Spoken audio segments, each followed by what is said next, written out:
Olá pessoal, tudo bem com vocês? Minhas saudações e cumprimentos a todos e a todas que estão acompanhando aqui o canal. Mais uma vez, professor Lucas, continuando a nossa análise de questões dos exames de primeira fase da OAB e também nós vamos analisar outras questões de tributário da segunda fase. Nós estamos agora focando nesse primeiro momento nas questões de primeira fase, como nós depois iremos analisar também as questões de segunda fase do exame da OAB em Direito Tributário. Tudo bem? Lembrando que são 5 questões que sempre caem na primeira fase da OAB. Hoje eu escolhi o 28º Exame de Ordem Unificado, que caiu no início do ano de 2019. Foi organizado, como sempre, pela banca FGV e peguei a prova tipo 1, que é a prova de cor branca. Mas tem as outras provas, prova tipo 2, 3 e 4, ou se não me engano, azul, verde, amarelo.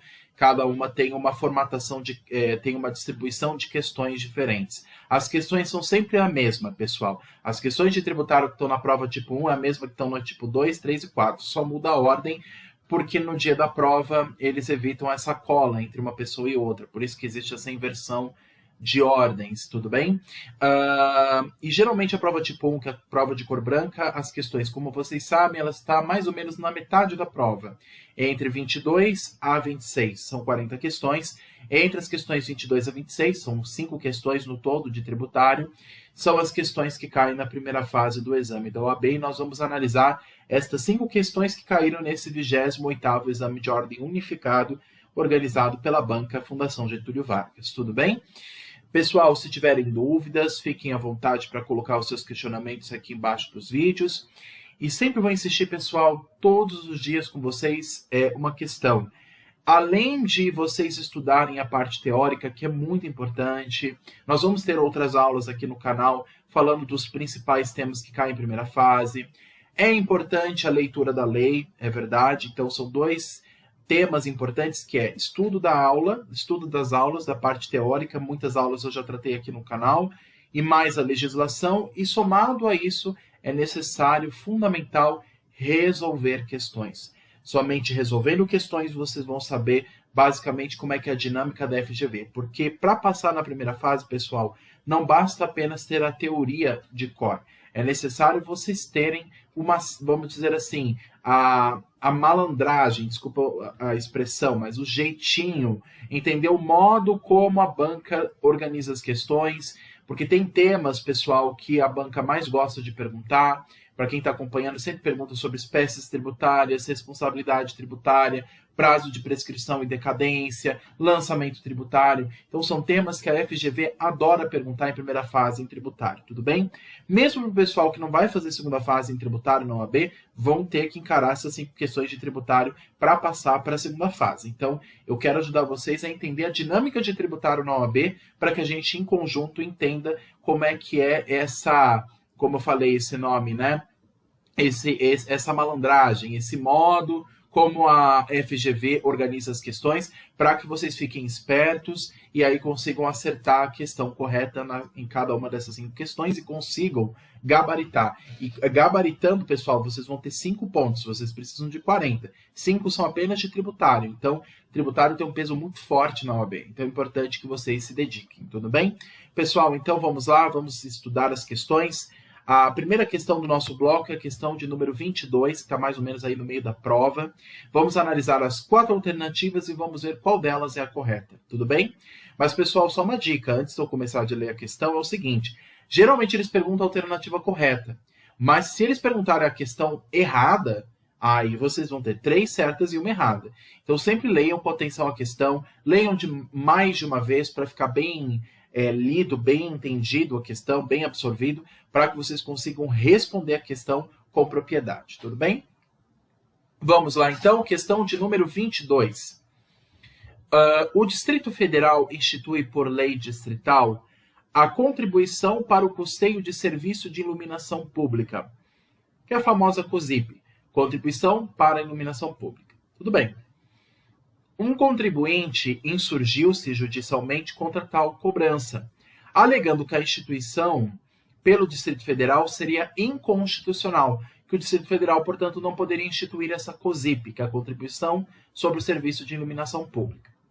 Diante desse quadro, assinale a alternativa correta. O contribuinte tem razão, uma vez que, em virtude das peculiaridades do Distrito Federal, é a União o ente federado competente para a instituição de contribuição para o custeio de serviço de iluminação pública na capital federal. B. O contribuinte tem razão, uma vez que, em virtude das peculiaridades do Distrito Federal, é o Estado de Goiás o responsável pela instituição da contribuição para o custeio do serviço de contribuição pública na capital federal. É o Estado que tem competência, pessoal, para tratar sobre COSIP? Não. Os estados não tratam sobre esse tipo de contribuição. É uma contribuição de competência, nós já estudamos, de competência municipal. E, por sua vez, comula para o Distrito Federal. Lembra, pessoal, que o Distrito Federal é um ente sui generis, como o Supremo Tribunal Federal já decidiu. Ora, ele comula a competência dos estados, ora ele comula a competência dos municípios. Então, a COSIP, que é cobrada geralmente pelos municípios, ela é cobrada, sim, pelo Distrito Federal. Então, a questão B está totalmente errada. Questão C. O contribuinte não tem razão. O contribuinte não tem razão, pois o Distrito Federal possui delegação de capacidade tributária ativa feita pela União para a cobrança de contribuição para o custeio de serviço de iluminação pública. Espera lá, a COSIP é de competência da União e aí a União ela delega capacidade tributária ativa para o Distrito Federal cobrar? Não, o Distrito Federal ele tem competência, que é muito mais do que só capacidade tributária ativa. Lembra que nós já estudamos a diferença entre competência e capacidade tributária ativa. A competência é a possibilidade de legislar sobre a matéria. E isso quem cabe aos municípios e, por sua vez, ao Distrito Federal. Então, o Distrito Federal não tem só capacidade tributária ativa, ele tem competência. Não é a União que tem competência sobre a COSIP e, por sua vez, vai delegar a capacidade tributária ativa para o Distrito Federal. Isso está fora de cogitação. A COSIP é de competência dos municípios ou do Distrito Federal, não é da União. Então, a questão C está errada. Questão D. O contribuinte não tem razão, pois o Distrito Federal pode instituir a COSIP, a contribuição para o custeio do serviço de iluminação pública, assim como os municípios, como a gente está estudando. Alternativa correta, alternativa D de dado. Pessoal, lembrem sempre de uma coisa. Distrito Federal é um ente federativo diferenciado. Ele não é o Estado de Goiás, por isso está errado a questão B dizendo que cabe ao Estado de Goiás. Distrito Federal é uma coisa, Estado de Goiás é outra. O Distrito Federal tem a sua própria competência interna. Ah, mas não caberia ao Distrito Federal, porque a gente tem, quem conhece o Distrito Federal tem interno lá a cidade de Brasília, a capital federal, e as chamadas cidades satélites. Ah, mas as cidades satélites seriam como se fossem municípios dentro do Distrito Federal? Não. O Distrito Federal é um ente federativo único e sólido, só. Não tem municípios dentro do Distrito Federal e, por sua vez, o Distrito Federal não pertence ao Estado de Goiás. É um ente federativo independente e único. Portanto, o Distrito Federal tem competência, sim, de tratar a COSIP. Então, o contribuinte ele não está certo em dizer que o Distrito Federal não tem competência de tratar da COSIP. A COSIP, que é a contribuição para o custeio do serviço de iluminação pública, que não se confunde com taxa, tudo bem? Porque é uma contribuição que serve para financiar um serviço público indivisível, diferente da taxa, que é um serviço público específico e divisível. Então, a diferença de contribuição, no caso da COSIP, e a taxa não serve para financiar serviços, por exemplo, de iluminação pública, porque é um serviço público indivisível. Você não sabe quem usufrui desse serviço. O custeio da iluminação de ruas, de praças, de avenidas, de lugares públicos em geral, de rodovias. Então, cabe apenas ao município e, por sua vez, ao Distrito Federal, que tem essa competência, ora dos estados, ora dos municípios. Então, o que o Estado pode legislar, o Distrito Federal pode. O que os estados podem, o Distrito também pode. Então, nem a União, nem os estados, nem a União, nem os estados poderiam disciplinar a respeito da COSIP. É apenas o Distrito Federal. Ah, mas e no caso da capital Brasília? A Brasília não é a capital federal, como diz a questão A, né? Não caberia à União tratar sobre a COSIP na capital federal? Não, porque aí a competência é exclusiva do Distrito Federal. A Constituição assegura isso. O Distrito Federal, ele é um ente separado do Estado e não tem municípios dentro dele. Então, a cidade de Brasília não é um município dentro do Distrito Federal, assim como as cidades satélites que cercam Brasília também não são municípios. O Distrito Federal é um ente único, sólido, só, apenas ele. Então, o Distrito Federal, assim como todos os municípios do país, tem competência de tratar a respeito da COSIP, tá bom? E ela acaba sendo apenas do Distrito Federal. Então, o Distrito Federal, nesse caso, ele exerce tanto a competência tributária de tratar sobre esse assunto, de legislar sobre esse assunto, e, ao mesmo tempo, ele tem a chamada capacidade tributária ativa, que é de cobrar esse tributo, de fiscalizar as obrigações acessórias. Então, cabe ao Distrito Federal, à Fazenda Pública do Distrito Federal, fazer isso. Tudo bem? Então, não é uma delegação que a União dá ao Distrito Federal. A União não tem essa competência e nem a capacidade tributária ativa para delegar a capacidade tributária ativa para o Distrito Federal. Lembrando que a competência nunca se transfere, só a capacidade tributária ativa. Eu vou citar um exemplo de transferência de capacidade tributária ativa para ficar mais fácil, saindo um pouco dessa questão 22. Imaginemos o caso do ITR, que é o Imposto Territorial Rural, que é o imposto pago pelas pessoas que têm propriedades em zonas rurais. É um imposto de competência federal, mas quem cobra é o município. O município, ele não está legislando sobre ITR. Quem legisla é a União. Quem tem competência para tratar de ITR é apenas a União. Então, a União, ela tem a competência tributária. Mas o que a União faz, ela delega a capacidade tributária ativa aos municípios para que, em nome da União, cobrem o imposto e assegurem as obrigações acessórias. Então, o que se delega não é a competência tributária. A competência tributária é indelegável. O que se delega é a capacidade tributária ativa de cobrar esse tributo e fazer a fiscalização. A União, por exemplo, faz isso em relação à matéria de ITR aos municípios. Aí os municípios arrecadam o ITR em nome da União e repassam para a União, obviamente, porque é um imposto federal. Mas o município exerce não a competência, mas a capacidade tributária ativa de fazer a arrecadação de ITR dos seus habitantes, tá? Agora, no caso da COSIP, isso não existe. Nesse caso do Distrito Federal, a União não tem essa competência. Então, o Distrito Federal já tem essa competência por ele mesmo. E, ao mesmo tempo, ele já nasce com a capacidade tributária ativa. Todo ente competente já nasce consigo a capacidade tributária ativa. O Distrito Federal poderia delegar essa capacidade tributária ativa? Poderia, mas ele não faz. Porque dentro dele não há municípios, não há entes menores. Então, ele, ao mesmo tempo que tem a competência tributária, ele exerce a capacidade tributária ativa de fazer essa fiscalização. Então, ele exerce as duas coisas e ele legisla sobre a COSIP, que é a Contribuição para o Custeio do Serviço de Iluminação Pública, que também, por sua vez, é de competência dos municípios, lembrando que o Distrito Federal ele é um ente que acumula competência ora dos estados e ora dos municípios. Então, o que os estados tratam de matéria de impostos, por exemplo, e os municípios, o Distrito Federal acumula apenas para si, na sua área, na sua jurisdição. Tudo bem? E no caso da COSIP, a mesma coisa, quem cobra é o Distrito Federal. Portanto, o que o contribuinte fez de alegar judicialmente que o Distrito Federal não tem competência para tratar dessa cobrança, está errado. Então, o que sobra para nós é a questão de dado. O contribuinte não tem razão, pois o Distrito Federal pode instituir a COSIP, a Contribuição para o Custeio do Serviço de Iluminação Pública, assim como os municípios. Tudo bem? Questão de dado, gabarito oficial do nosso 28º Exame de Ordem Unificado da OAB. Vamos lá, então, para a próxima questão. Questão 23. Vamos lá. O médico João da Silva está há 4 anos sem pagar a anuidade cobrada pelo Conselho Regional de Medicina. Diante desse cenário, o CRM poderá inscrever o débito da dívida ativa de natureza tributária, depois promovendo a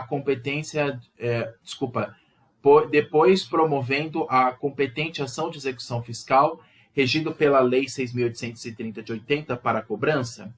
Pessoal, as contribuições para o financiamento dos conselhos profissionais, a exemplo do Conselho Regional de Medicina, o Conselho Regional de Engenharia, por exemplo, CREA, o Conselho Regional de Odontologia, o CRO, cada conselho profissional trata a cobrança dessa contribuição para os seus inscritos, para que esses possam exercer regularmente atividade profissional dentro do país. Tudo bem. E aí, no caso, o João da Silva é médico e faz 4 anos que ele não paga a anuidade para o Conselho Regional de Medicina. E ele agora, o que pode o CRM fazer? Primeiro, essa contribuição, essa anuidade, ela tem natureza tributária? Sim, nós já estudamos. As contribuições profissionais são exemplos de contribuições que são espécies tributárias. As contribuições profissionais são cobradas pelo próprio Conselho Profissional, que, por sua vez, tem capacidade de propor a execução fiscal. Ele não precisa pedir para a Procuradoria Geral da Fazenda Nacional fazer esse pedido e propor uma ação de execução fiscal em face do contribuinte devedor. O próprio Conselho faz isso. Não precisa a União fazer em nome do Conselho. Então, o Conselho, ele faz isso, ele tem a capacidade de poder propor uma ação de execução fiscal. Então, a ata, acredito eu, está correta. Então, compete para o CRM propor uma ação de execução fiscal com base na lei da LEF, que é a Lei 6.830 de 80, para cobrança. Então, essa A está correta. Mas, vamos analisar as outras questões. O gabarito oficial, vamos analisar o que o gabarito oficial diz, mas vamos ver as outras questões para a gente ter certeza que é a questão A. Vamos lá, questão B. Promover a competente ação de execução fiscal regida pela Lei 6.830 de 80, sem necessidade de inscrição da dívida ativa, por serem as certidões de inadimplemento de anuidade expedidas pelos conselhos profissionais dotadas de natureza de título executivo extrajudicial, errado. Pessoal, elas são créditos tributários, mas todo crédito tributário precisa ser inscrito em dívida ativa, para que se crie a famosa CDA, que é a Certidão de Dívida Ativa. Precisa haver a inscrição de dívida ativa para que ela possa ser proposta em execução fiscal. Sem essa inscrição, não é possível propor uma ação de execução fiscal.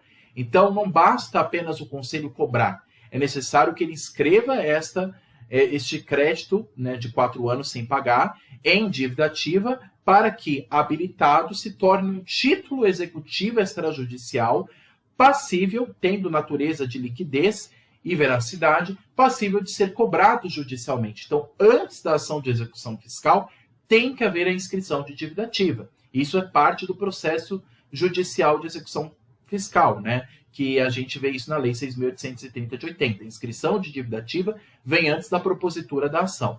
Então, a questão B está errada, nós não vamos considerar. Questão C. Cabe ao CRM promover a competente ação de cobrança das anuidades, regida pelo Código de Processo Civil, a partir da comprovação do não pagamento das anuidades em atraso. É pelo Código de Processo Civil que a gente propõe a ação de cobrança das anuidades. Pessoal, a execução que nós temos, o processo de execução civil, que é regido pelo CPC, pelo Código de Processo Civil de 2015, ele não rege o processo de execução tributário, que é regido pela LEF, que é a Lei de Execuções Fiscais, que é a Lei 6.830 de 80, que tem natureza processual. É claro que a gente usa o CPC, o Código de Processo Civil é utilizado de maneira subsidiária pelo processo tributário. É verdade. Em grande parte do processo tributário, nós usamos o CPC. Mas no processo de execução fiscal, já tem uma lei específica e não se usa o CPC. Se usa a Lei de Execuções Fiscais, a LEF, que é essa lei que foi citada na questão, que é a Lei 6.830 de 80. Então, a questão C está errada. Nós não usamos o CPC, nós usamos a LEF para a execução fiscal. Para as outras questões, nós usamos o CPC de maneira subsidiária, mas a regra para a execução fiscal é a Lei de Execuções Fiscais e não o CPC. Então, a questão C está errada. Questão D. Promover a competente ação de execução das anuidades, tudo bem, regida pelo CPC, também errou, por serem as certidões de inadimplemento de anuidades expedidas pelos conselhos profissionais, dotada de natureza de título executivo extrajudicial, também errado. Para que essa anuidade vire um título executivo extrajudicial, ela tem que ser inscrito em dívida ativa. Tem que haver a inscrição de dívida ativa para que este valor devido possa ser passível de cobrança na esfera de execução fiscal. E não é regido pelo CPC, como nós já falamos. É pela Lei de Execuções Fiscais. Então, a questão D também está errada. O que nos sobra aqui no gabarito oficial é a questão A, como nós já falamos. O que cabe ao Conselho Regional de Medicina fazer nesse caso? Inscrever primeiro ele faz isso, antes da execução, inscrever o débito em dívida ativa de natureza tributária, portanto ele vai transformar este valor em um título executivo extrajudicial, depois promovendo a competente ação de execução fiscal, regido pela LEF, que é a Lei de Execuções Fiscais, a Lei 6.830 de 80, para a cobrança. E aqui não cabe ao CPC, cabe à Lei de Execuções Fiscais. Então, pessoal, quando vocês proporem uma ação de execução fiscal, quer dizer, geralmente quem faz isso é o poder público, né? É muito difícil eles cobrarem esse tipo de ação na OAB. Geralmente eles vão pedir para você propor uma ação em face do contribuinte, e não em face não em defesa do fisco, né? Em defesa do conselho, né? No Conselho Regional de Medicina, no caso. É muito difícil eles cobrarem esse tipo de ação. Geralmente eles cobram para concursos públicos. Mas para a OAB é muito raro eles cobrar. Mas se vocês tivessem que propor como advogados públicos, essa seria a sequência. Primeiro deve ser inscrito o débito em dívida ativa e depois cabe a propositura da ação de execução fiscal, tendo como base maior do que o CPC a Lei 6.830 de 80. O CPC, pessoal, mais uma vez falo, ele funciona de maneira subsidiária, mas o CPC não é o principal. O que rege o processo tributário, no caso da execução fiscal, é a Lei 6.830 de 80. O que prevalece é essa lei. Lei específica prevalece sobre lei geral. Lembra que nós estudamos isso, inclusive, nas teorias gerais do direito tributário. Lei específica prevalece sobre lei geral. E o CPC é uma lei geral, e a lei específica é a Lei 6.830. Então, o que prevalece é essa lei, e o que sobra para nós é a questão A, para a questão 23. Tudo bem? Próxima questão, então, questão de número 24. Vamos lá. A União, por meio de lei ordinária, institui nova contribuição social. Já começou algo muito estranho, hein, pessoal? Mas vamos ler a questão primeiro. Mas já começou muito estranho. Por meio de lei ordinária, institui uma nova contribuição social que nós saibamos é somente por lei complementar. Lembra que nós estudamos a competência residual da União? Que a União tem competência para tratar de novos impostos, de novas contribuições sociais apenas por lei complementar? Então a questão já começa muito estranha. A União, por lei ordinária, não. Se ela quiser instituir novas contribuições sociais ou novos impostos, é apenas por lei complementar. A União ela tem a competência que nós já estudamos, que é a competência residual. Então, a União ela pode criar novos impostos, além dos instituídos na Constituição, e novas contribuições sociais, além das previstas no texto da Constituição, desde que seja, por exemplo, por meio de lei complementar. Então, por meio de lei ordinária, começou muito estranho. Mas vamos continuar a leitura. A União, por meio de lei ordinária, instituiu nova contribuição social, nova fonte de custeio para o financiamento da Seguridade Social, que é aquele sistema que financia previdência, assistência e o sistema de saúde. Para tanto, adotou, além da não cumulatividade, tudo bem, fato gerador e bases de cálculo distintos dos discriminados na Constituição da República. E, de fato, para que ele possa instituir uma nova contribuição social, pessoal, um dos requisitos é que ele não tenha o mesmo fato gerador nem a mesma base de cálculo das contribuições já existentes. Então, pensamos, as contribuições sociais existentes, a contribuição à CSLL, Contribuição Social sobre o Lucro Líquido, a PIS e COFINS, são contribuições sociais que já têm suas bases de cálculo, que já têm os seus fatos geradores já instituídos em lei. Da União, se ela quiser criar novas contribuições sociais, não podem ser iguais a estas. Não pode ter o mesmo fato gerador, nem a base de cálculo e tem que ser não cumulativo, tá? Não terá cumulatividade. Tudo bem, esses requisitos estão ok. A referida lei foi publicada no dia 1º de outubro de 2018, com entrada em vigor no dia 1º de fevereiro de 2019, determinando como data de vencimento da contribuição o dia 1º de março de 2019. A pessoa jurídica XYZ não realizou o pagamento, razão pela qual, em 10 de março de 2019, foi aconselhada por seu advogado ou sua advogada a propor uma ação declaratória de inexistência de relação jurídica em face da União. Assinale a alternativa que indica o fundamento que poderá ser alegado para contestar a nova contribuição. Pessoal, nós já estudamos sobre esse tipo de ação. Ação declaratória de inexistência de relação jurídico-tributária. Ela é diferente da ação anulatória, por exemplo. Por quê? Lembra que nós já estudamos aquela linha do tempo? Qual que é o marco inicial que nós temos aqui? O marco, na verdade, do meio da linha. É o lançamento tributário. Antes do lançamento, o que a gente propõe? Ação declaratória de inexistência de relação jurídico-tributária. Depois do lançamento, o que a gente propõe? Ação anulatória. Não faz sentido eu propor uma ação anulatória se o tributo não foi lançado. Não faz sentido eu propor uma ação anulatória se o tributo já foi constituído, se ainda não foi constituído. Para que eu possa propor uma ação anulatória de débito fiscal, é apenas se o tributo foi instituído, foi materializado por meio do lançamento tributário. Aqui o tributo não foi lançado. Essa nova contribuição ainda não foi lançada. Mas o contribuinte está com medo. Ele já quer se garantir, ele já quer se proteger. Então, o que ele propõe antes do lançamento? Ação declaratória de inexistência de relação jurídico-tributária. Essa ação a gente já analisou os seus conceitos gerais. Tudo bem. Agora, o que ele pode usar como fundamento para propor essa ação anulatória? Primeiro, questão A. Ela somente poderia ser instituída por meio de lei complementar, então essa nova contribuição ela não poderia ser instituída por lei ordinária, apenas por lei complementar. Essa é a correta. Questão A. Lembra que eu falei para vocês, pessoal, lá no início da questão, já começou muito estranha. A União, por meio de lei ordinária, instituir nova contribuição social, está errado. Para você instituir uma nova contribuição social, assim como um novo imposto, é necessário que seja por meio de lei complementar. Os outros fatores foram observados. Então, ela não tem natureza não cumulativa, ela tem fato gerador e base de cálculo distintos dos descritos na Constituição. E isso está ok, está certo, está cumprindo os requisitos. Só que ela foi instituída por meio de lei ordinária, não pode, é apenas por lei complementar. Esse também é um requisito necessário. Mais uma vez eu vou bater nessa tecla, gente. Para instituir novas contribuições sociais ou novos impostos, é apenas, única e exclusivamente por lei complementar. Não pode ser por lei ordinária. Então a questão A está correta.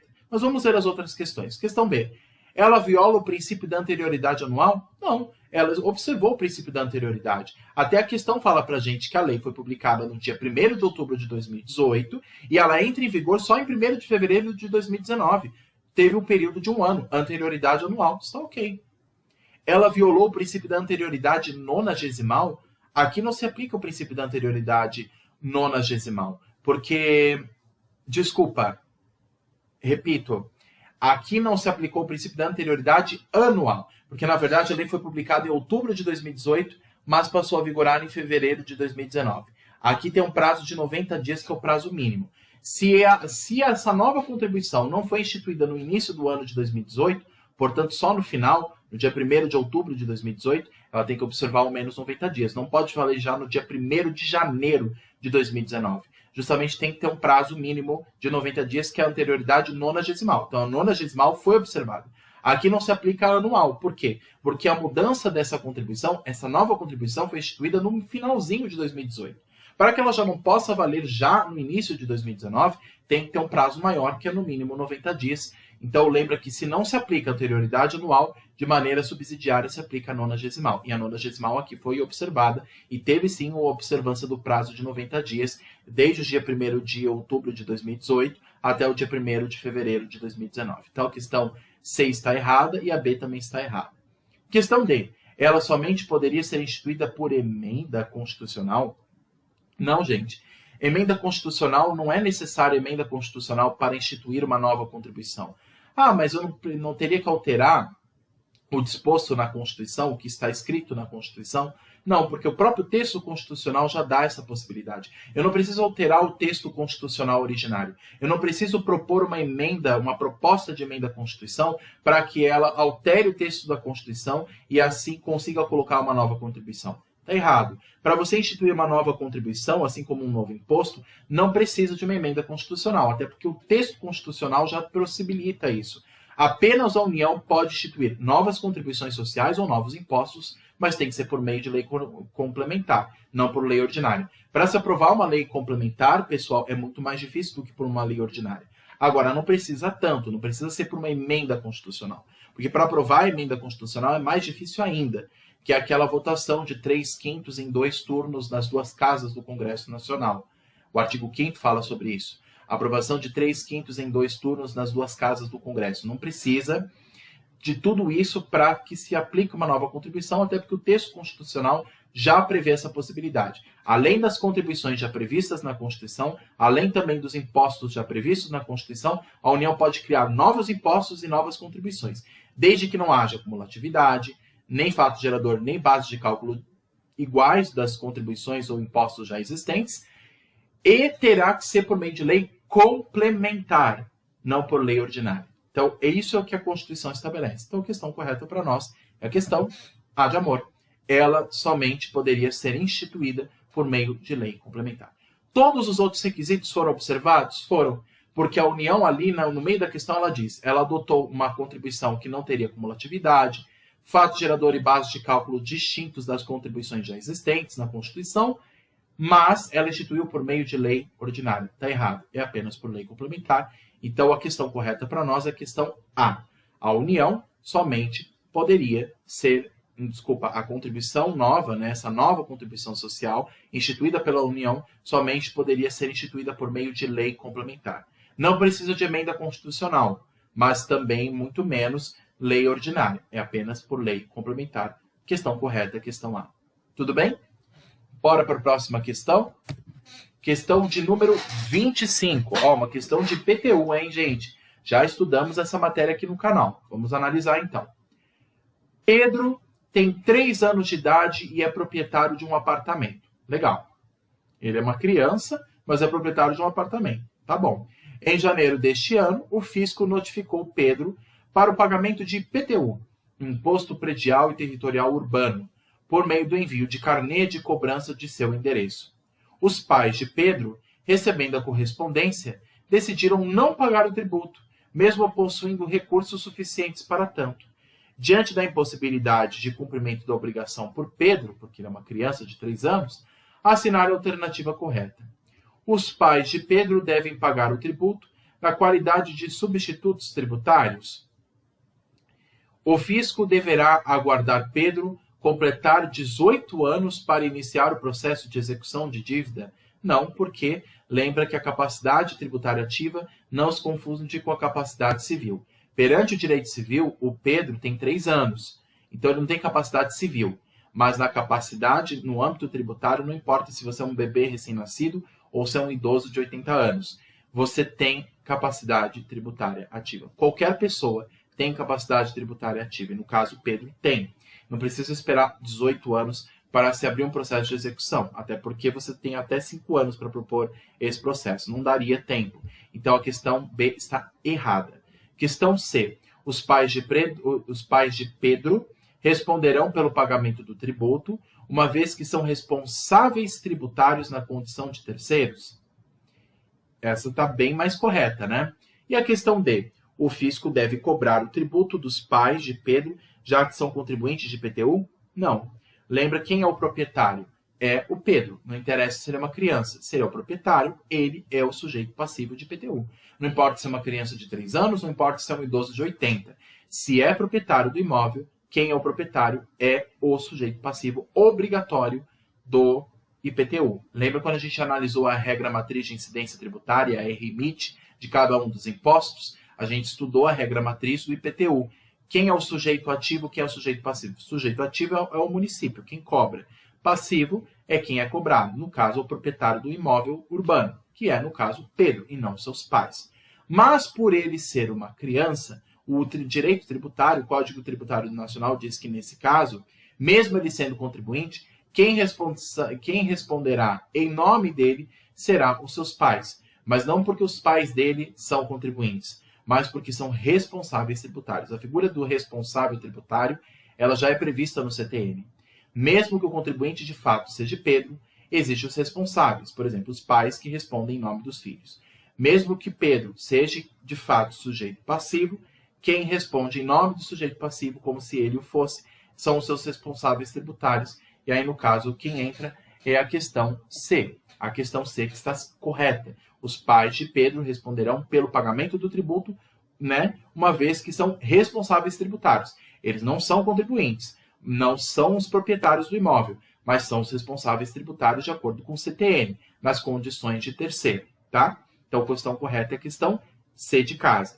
Agora, eles não são substitutos. Cuidado, pessoal. Questão A usou a expressão: os pais são substitutos tributários. Cuidado. Aqui não se trata de substituição tributária. A substituição tributária a gente vê, por exemplo, na cadeia de ICMS, quando o fabricante responde em nome do contribuinte, como se ele fosse responsável pelo pagamento de ICMS. Então, lá na cadeia produtiva, quem paga o ICMS não é o contribuinte no início. Quem paga o ICMS não é o consumidor final do produto. Que acaba pagando é o fabricante, lá no início da cadeia, como se fosse o contribuinte de fato. Então, claro que ele vai pagar no início e depois vai repassar esse valor no produto, para que o contribuinte acaba depois restituindo esse valor. O que eu quero dizer, pessoal? A figura da substituição tributária não se confunde com responsável tributário.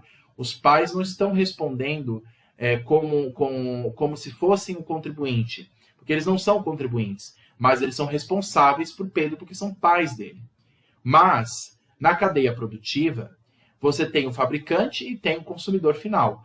O consumidor final é o contribuinte, mas a lei considera o fabricante como se ele, de fato, fosse o contribuinte, não o consumidor final. Então, pensemos num produto, numa relação de produção de produtos de consumo. Né? Uma lata de refrigerante, nós temos o fabricante desses refrigerantes. Até chegar na mão do consumidor, passou por várias etapas. Quem responde pelo ICMS na cadeia produtiva, no início, é o fabricante, como se ele de fato fosse contribuinte. Mas quem, na verdade, deveria pagar no caso, o consumidor final, que deveria ser, de fato, o que iria arcar com o ICMS. Mas quem arca no início é o fabricante. Aí, claro que depois, esse valor que ele paga de ICMS, que ele declara para o Estado, ele vai repassar esse valor no produto e, por sua vez, vai ser pago lá no final da cadeia pelo consumidor final. E isso é um exemplo de substituição tributária. O fabricante do produto de consumo acaba respondendo em nome do consumidor final, como se ele fosse, de fato, contribuinte. Então, essa é uma imagem de uma substituição tributária. O outro exemplo de substituição tributária, para ficar um pouco mais fácil, quando uma empresa compra uma outra empresa. Então, uma empresa está em falência e é comprada por uma outra maior. Esta outra maior vai responder em nome desta empresa que faliu, ela vai responder pelos seus débitos tributários, como se fosse, de fato, o contribuinte desses impostos. Mas, na verdade, quem era a empresa falida. Então, a empresa A faliu, a empresa B, que é maior, comprou a empresa A. Quem vai responder pelas dívidas tributárias da empresa A? Quem vai responder é a empresa B, em nome da empresa A. Então, aqui existe uma substituição tributária. É diferente do caso aqui. Não é uma substituição tributária. Quando envolve pais ou responsáveis, o tutor, o curador sobre o menor, ele vai responder, no caso, ele não vai responder como se fosse o contribuinte. Não é uma substituição tributária, não é uma substituição de polos. Aqui se trata de responder apenas pela obrigação principal de pagar o tributo. Então, são responsáveis tributários. Então, eu sei que deve estar um pouco confuso na cabeça de vocês, pessoal, mas responsabilidade tributária não se confunde com substituição tributária, tá? Substituição tributária é uma coisa, como exemplo eu falei na questão da cadeia produtiva, do fabricante e do consumidor final, e a responsabilidade tributária é outra coisa. Aí os pais respondem pelo filho, mas o filho continua sendo contribuinte. Quem é o contribuinte aqui, de fato, é Pedro, e vai continuar sendo porque ele é o proprietário do bem imóvel. Mas por ele ser uma criança de 3 anos, quem vai pagar o tributo, segundo a lei, são os seus pais. Tá? Então, são os seus responsáveis tributários. Tá? Então, a questão correta é a questão C de casa. Tudo bem? Questão 25. Questão 26, uma questão de ICMS. Acabei de falar para vocês um exemplo de ICMS. Vamos lá, pessoal. O Estado Y lavrou auto de infração em face de pessoa jurídica PJ para a cobrança de créditos de ICMS, imposto sobre a circulação de mercadorias e prestação de serviços, decorrentes da produção e venda de livros eletrônicos. Adicionalmente aos créditos de ICMS, o Estado Y cobrou o pagamento de multa em decorrência do descumprimento de obrigação acessória legalmente prevista. Tendo isso em vista, assinale a alternativa correta. Questão A. Há imunidade tributária em relação a livros eletrônicos. Por outro lado, é incorreta a cobrança de multa pelo descumprimento da obrigação acessória? Está errado. Uma coisa não tem nada a ver com outra. Lembra que nós temos os exemplos de imunidade tributária? Os livros, pessoal, são produtos que são considerados imunes a impostos. Mas essa imunidade só abrange a obrigação principal e não a obrigação acessória. Então, quando você fala que um ente ou algum bem é imune, a imunidade se refere à obrigação principal de pagar o tributo, mas não sobre a obrigação acessória de declarar as informações ao fisco. Mesmo que o comprador do livro fique isento de pagar o imposto, no caso, o produtor do livro fique isento de pagar o imposto, ele não ficará isento de prestar obrigações ao fisco. Então, de, por exemplo, emitir nota fiscal. E se ele não cumprir essa obrigação acessória, ele poderá pagar uma multa, segundo o CTN. A obrigação acessória que não é cumprida, ela pode se reverter em uma penalidade pecuniária, que no caso é a multa. Então, a questão A está errada. Ela começou correto, existe a imunidade tributária sobre livros eletrônicos, mas é incorreto dizer que não cabe multa ao descumprimento de obrigação acessória. Então, a questão A está errada. Questão B. Há imunidade tributária em relação a livros eletrônicos, tudo bem. No entanto, tendo em vista a previsão legal, é correta a cobrança de multa pelo descumprimento de obrigação acessória. Olha, a questão B está mais correta do que a A. A princípio, eu acredito que a questão B é a correta aqui para nós. Vamos analisar as outras questões para ter certeza que é a B. Vamos lá, questão C. Porque a questão B acaba sendo justamente o oposto da questão A. Questão B, por enquanto, é a certa. Questão C. É correta a cobrança de ICMS, uma vez que a imunidade tributária somente abrange o papel destinado à impressão dos livros, jornais e periódicos? Errado. Lembra que o Supremo Tribunal Federal já julgou esse caso e disse que a imunidade de livros e periódicos não se resume apenas a livros físicos, mas também se aplica a livros eletrônicos. Então, em qualquer meio de comunicação que produz conteúdo, que passe informações ao ouvinte, ao que está lendo, no caso, o livro eletrônico faz a mesma coisa que faz um livro físico, passa informações, divulga informações. Então, o livro, jornal e periódico não são os únicos que são imunes, mas também os livros ou jornais eletrônicos. Então, a questão C está errada. Da mesma forma, é correto a cobrança de multa pelo descumprimento de obrigação acessória. Tudo bem, em vista da previsão legal, tudo bem. Mas o ICMS não se aplica para livros eletrônicos, segundo a decisão do Supremo Tribunal Federal, que já é uma decisão pacificada, já é uma jurisprudência pacificada no STF. Então, a questão C está errada. É correto a cobrança de ICMS, questão D diz, né? É correto a cobrança de ICMS, uma vez que a imunidade tributária somente abrange o papel destinado à impressão de livros, jornais e periódicos? Errado, totalmente errado. No entanto, é incorreta a cobrança de multa pelo descumprimento de obrigação acessória? Também está errado. Se não cumpriu a obrigação acessória, tem que pagar multa. Então, a questão D está até mais errada do que a C. A C está metade errada, a questão D está totalmente errada. Então, o que sobrou para nós é a questão, segundo o gabarito oficial, B de bola. Há imunidade tributária em relação a livros eletrônicos, não importa se o livro é eletrônico, não importa se o livro é físico. Divulgam informações, passam informações. Decisão do Supremo Tribunal Federal. Então, livros eletrônicos, assim como os periódicos e livros físicos, precisam ser garantida a imunidade da obrigação principal, ou seja, de não pagar o imposto, no caso de ICMS.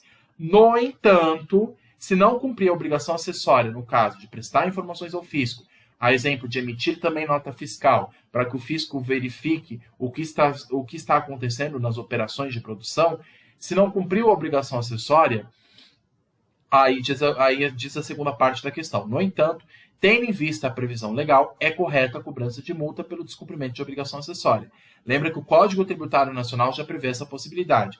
O não cumprimento de obrigação acessória gera multa, que é uma penalidade pecuniária. Diferente do direito civil. No direito civil, a gente estuda a obrigação acessória seguindo a obrigação principal. Mas no direito tributário, uma coisa não segue a outra. A obrigação principal é pagar o tributo. A acessória de prestar informações ao fisco. E se não forem prestadas essas informações ao fisco, mesmo que eu seja imune de pagar o tributo, se eu não prestar essas informações acessórias ao fisco, emitindo nota fiscal, fazendo os cálculos contábeis, registrando nos livros contábeis esses produtos que eu produzi, nesse caso, o não cumprimento de obrigação acessória gera multa. E aí essa multa também pode ser objeto até de uma execução fiscal. Então a questão correta é a questão B. Repetindo mais uma vez, nesses livros eletrônicos, há imunidade tributária em relação a livros eletrônicos. Tudo bem. No entanto, tendo em vista a previsão legal, a exemplo do Código Tributário Nacional, CTN, é correta a cobrança de multa pelo descumprimento de obrigação acessória. Não importa que o nome seja acessório. Se não cumpriu a obrigação acessória, vai pagar multa. Mesmo que a principal esteja imune, a acessória não é abrangida pela imunidade. Então, quando a gente fala de entes imunes ou de livros imunes, essa imunidade se refere apenas à obrigação de pagar o tributo, mas ela não abrange as obrigações acessórias ligadas a esse tributo. Então, a questão correta que sobrou para nós aqui é a questão B de bola, para a questão 26. Tudo bem?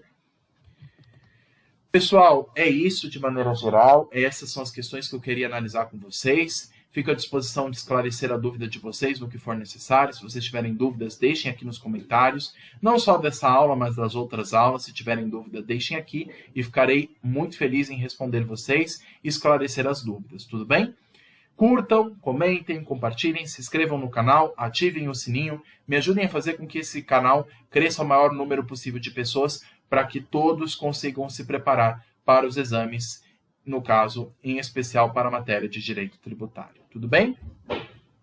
Pessoal, eu tirei aqui dos slides da apresentação. Quem quiser os slides aqui do PowerPoint, só me mande um e-mail que eu compartilho o material de estudo com vocês, tá bom? No mais, então, um abraço a todos, bons estudos e até a próxima. Tchau, tchau!